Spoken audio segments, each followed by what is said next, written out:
Hello hi good morning friends. मु आसीगली आज ब्लॉग्रे सका उठिकी एत थंडा थिला टिके नाली चा करी छाତରେ पीली तापर सेठी बसिकी मोर प्लानिंग चलिला कौन रोषे हम काली जो वीडियो देखी से तो मु कहूली आपन को मु केते सारा परिवा नहीं आसती तो से पुणी कौन बनईबी भाभी भाभी कि मोर अधा टाइम पड़ेगा।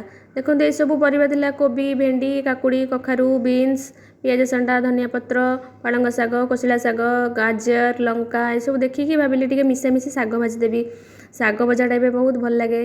तापरे टिके कोबी बीन आलू ताकू टिके भाजीदेली कोबी बीन आलू मत एत पसंद मु प्राय टाइम यहाँ बनई दिए आ शाग भजाटा तो मोर भारी प्रिय से भात आ दही भी थिला दही दही नहीं आसला आज डाली बनवाई टाइम है आज भात दही आउ शाग भजा आ बीन आलू कोबी भजा खाईदेवी।